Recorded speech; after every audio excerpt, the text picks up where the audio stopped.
citizens, and thanks for tuning in to Nindie Nation. I'm Jeff, and today on episode 137, we're taking a look at every indie game hitting the Nintendo Switch through the week ending February 20th. You can find Nindie Nation on Twitter, come hang out with us on Discord, or check out the week's new releases with us right here on YouTube every Thursday at 10 p.m. Eastern during our Nindies at Night stream. Okay, we had some really slim weeks there, and then we had a massive week, and now we're falling somewhere right in the middle and back in our regular groove. So before we dive into this week's new releases, let's kick off episode 137 with the 7 neglected Nindies that released since episode 136. A really cool FPS released last week that reminds me of games like Heretic and Hexen from the PC days, and I think that's by design. Ziggurat 2 dropped by Milkstone Studios for $25 and brings that fast-paced shooter gameplay while also throwing it into a dark fantasy world, arming you with a wide range of weapons and magic abilities. I'm requesting a code to see if we can check it out on Nindies at Night, and I'm really hopeful we can, as it also includes procedurally generated levels, rogue-like mechanics, and RPG elements! Backbone seems like another great title that I'm not sure how we missed last week, but here it is, a cinematic platformer with detective adventure beats thrown in by Eggnut and Raw Fury for $22.49. If that didn't sell you on it, the pixel art and animation style is incredibly smooth, and, I mean, who doesn't like a fox in a suit? And then we've got Perpetuum Mobile, a vector graphics on-rails flying game by Petrus Games and, Vereneg Productees. Is it just me, or do most of the words involved with this game sound like something transmitted through, fluids? Got a couple of gross ones for you. Zombie Called Trigger 3D is just about the laziest game that one could make, and that makes sense as it's coming from T-Bullshit. And after one look at the eShop page for Death Park, I noped right the hell out of that one.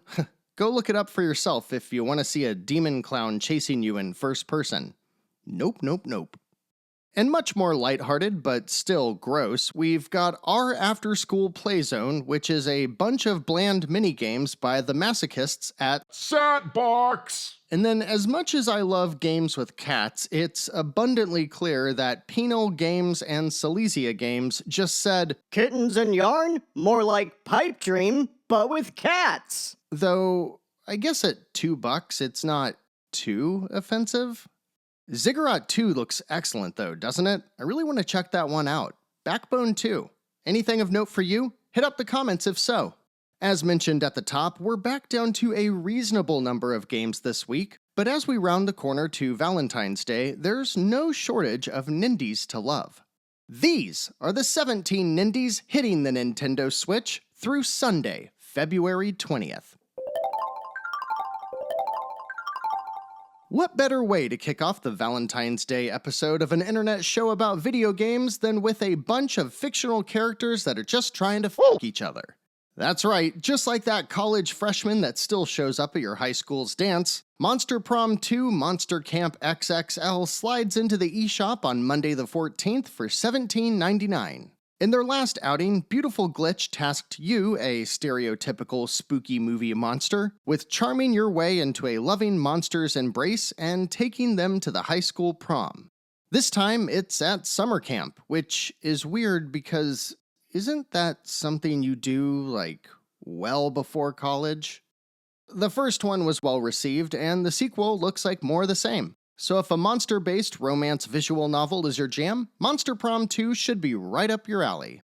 And you know who else has been feeling the love recently?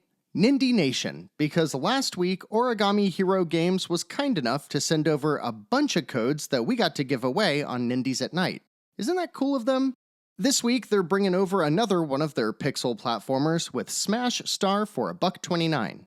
This brings the same bright retro visual style we've come to expect from Origami Hero Games and seems structured similarly to adventure platformers like Wonder Boy. Again, at $1.29, temper your expectations and I think you might have fun. And then You've heard me hyping it up for the past couple of weeks, and now, citizens, for $19.99, we'll finally be able to get our hands on the retro wonder that is Infernax.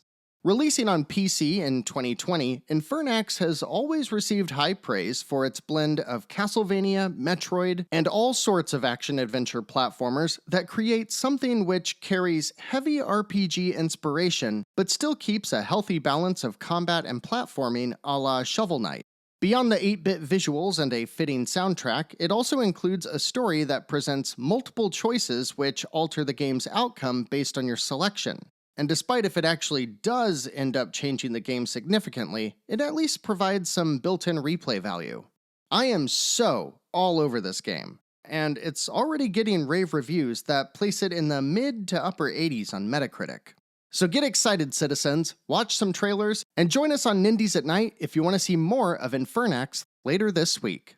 On Wednesday the 16th, East Asia Soft gets the party started right alongside Zoo Corporation when they release Beat Souls for $9.99.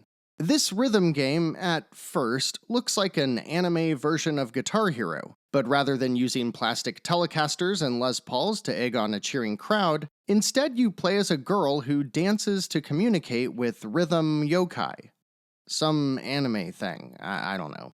The gameplay is actually more of a grid-based obstacle course where you're on an auto-scrolling track and you have to move side to side or jump to hit the right notes and dodge the obstacles. Dubbed in the description as Vibrant Cyberpop. If you like rhythm games and you've enjoyed what you've heard of the soundtrack, it's hard to imagine Beat Souls not delivering for you. And the other title on deck for Wednesday is the $5 pixel puzzle platformer Tax Fugitive by Morning Shift Studios and Ultimate Games. It looks fast and fun with wall jumping and air dashing, and while the story is kinda unique, centering around a dog on the run after evading his taxes, it still looks like all the others we cover that are just like this. Also, can we talk about the fact that this government apparently thinks the best way to find someone evading taxes is to place fatal traps all around the world? Like, Hey, this guy didn't pay his fair share. Shove a spike through his torso. just saying. While we do have a new pseudo-Nindie category coming up in just a bit, we've only got 3 tried-and-true Nindie no-nos this week. Hey, Mr. Make a level, Mr. Maker, 3D level editor maker, Mr. Nerd Vision was like, Hey, I've got it. Dig Dug. and thus this $7 slice of IP infringement happened. D3, or if you read it in Leet speak, Day. has the table game for $14.99 because, you know, it's not like they could just call it Costco Clubhouse Games. I told you we've got a new segment coming, so bear with me because for the rest of the week, we're gonna jump around a bit. Thursday starts off with a bang when the game that just made you say, Oh yeah, that game. otherwise known as Trash Sailors, drops, published by Tiny Build Games, which is usually a good thing.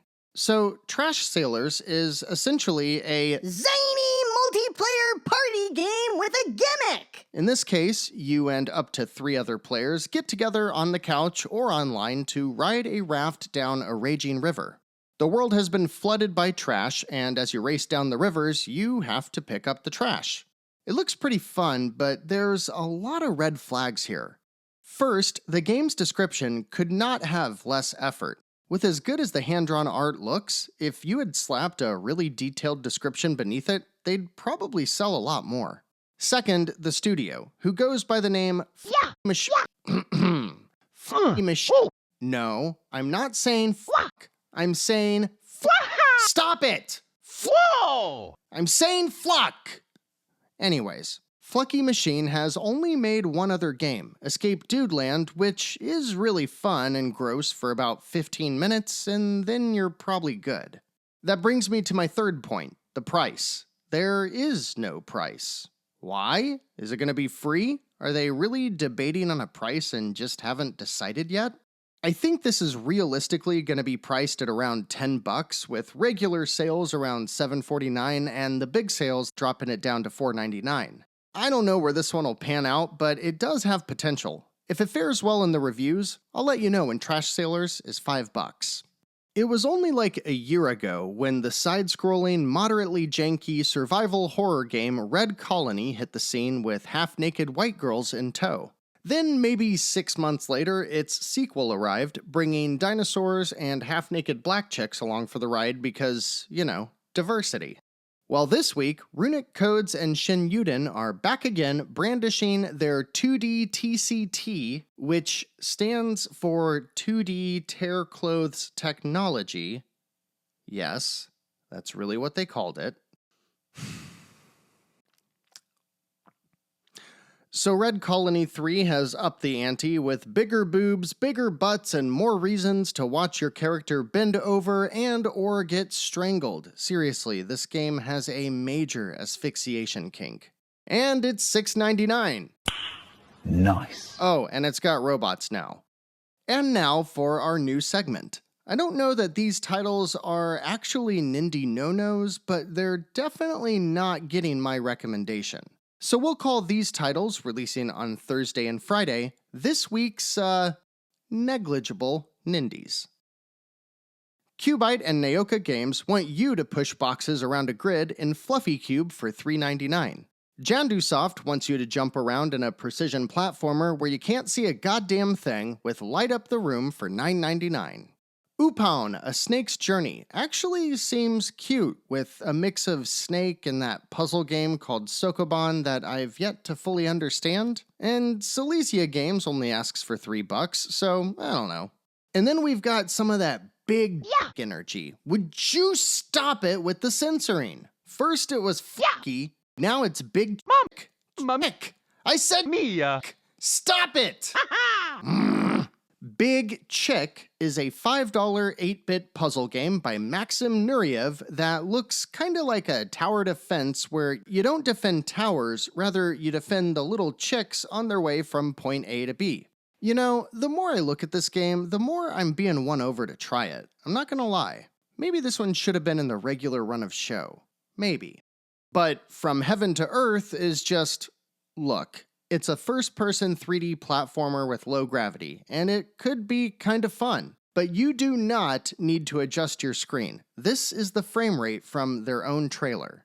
I don't know if this was an error or what, but nobody can play a game like this running at 8 frames per second. Maybe this was just a bad call by Epic Games, but unless this game is running at least a smooth locked 30, all you're gonna get is $10 motion sickness. And speaking of $10 motion sickness, Gravity Runner is Two Dog Games' attempt at throwing so much 80s neon at you, there's no way you won't barf all over your living room floor. This time running and jumping in a third-person view, Gravity Runner not only fails to do anything different, it also looks like a nausea migraine cocktail in the making. Last up in the negligible Nindies list, Pyramid Games and Ultimate Games team up to place you on Mars so you can fix the rover in Rover Mechanics Simulator. Some people like these games. I'm just not one of them. 2 more games releasing this week. Friday kicks off with a title from Keith Bergen Games and Red Deer Games that shows some promise.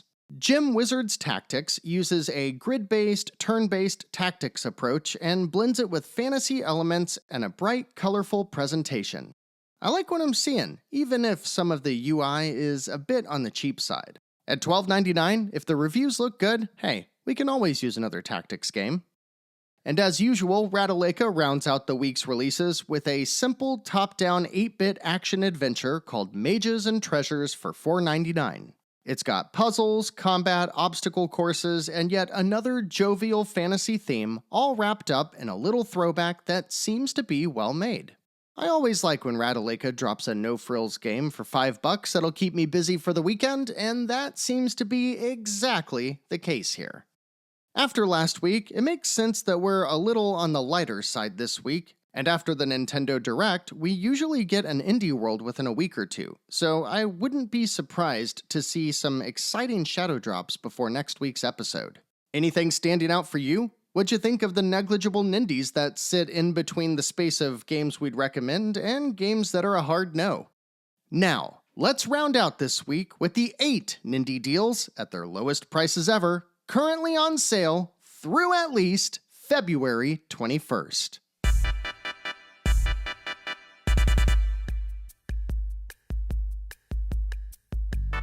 Phoenotopia sure is an interesting game. It's a huge 8-bit adventure with lots of Zelda and RPG inspiration that's received pretty good reviews overall, but has a fan base who swears it's one of the best games ever made. Clocking in at over 35 hours just for the mainline story, there's a lot of content here, and well over double that if you plan to 100% it. If this looks at all interesting to you, go watch some reviews and consider picking it up while it's 40% off for $11.99. Sticking with the top-down adventure theme, we've got the delightful Cat Quest II, a game that I absolutely adore. First off, if you have a kid who's even remotely interested in video games, this is a wonderful way to get him sucked in. It's charming as can be, with a huge world of dogs and cats, fantasy and magic, and a practically infinite amount of content to experience.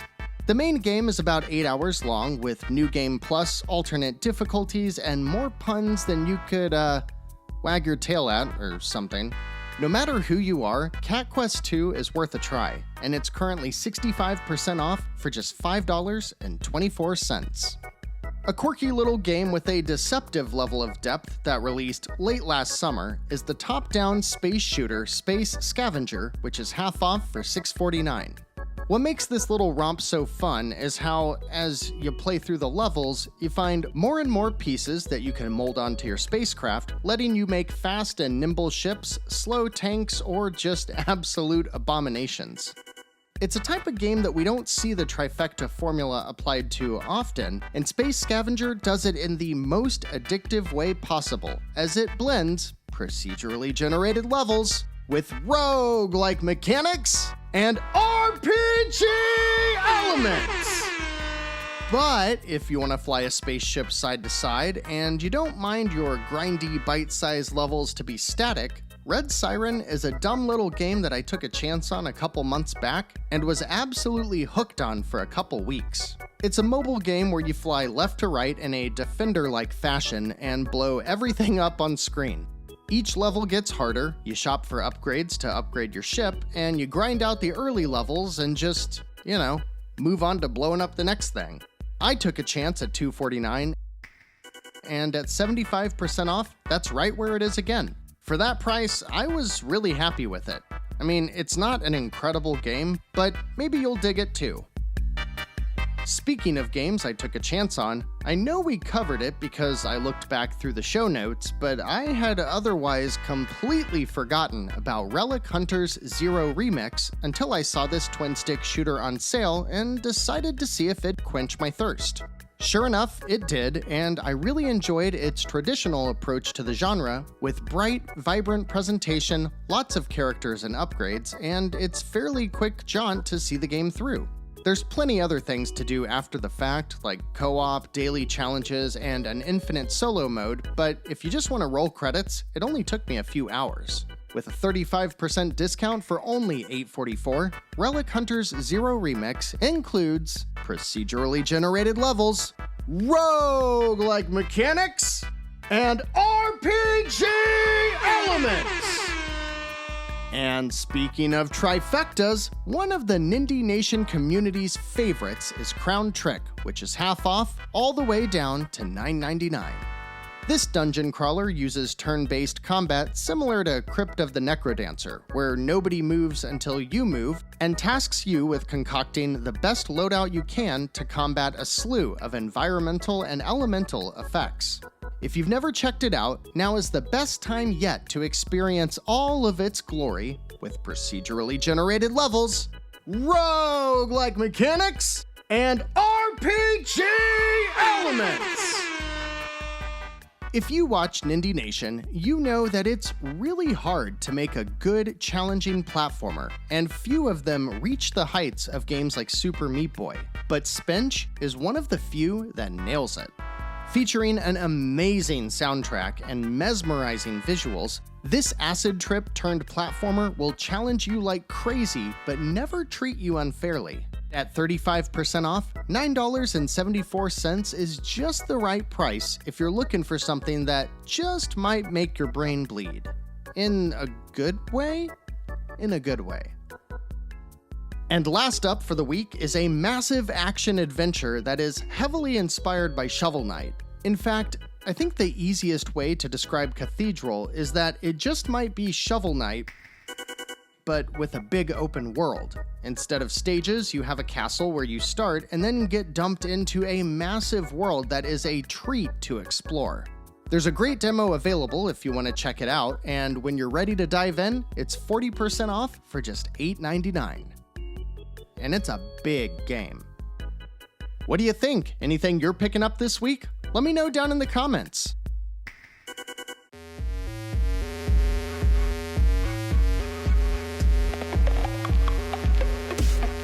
And hey, if you want Nindie Nation in bite-sized, smart-ass chunks, you can follow us on Twitter, or if you prefer more engaging conversation, come join us on Discord. Nindies at Night will be live this week at 10 p.m. Eastern on Thursday, and I'm hoping we can check out Infernax. Of all the other titles from this week's episode, is there anything else you want to see? Looking ahead, next week's episode is surprisingly slim, so I'm gonna go ahead and say I think we're getting an Indie World presentation. Just gonna throw that out there now. Lots of deals are expiring on the 21st, so maybe we get an announcement on Tuesday with the presentation on Wednesday or Thursday. I guess we'll just have to wait and see though, because that's all for next week, citizens, and we're all done for today.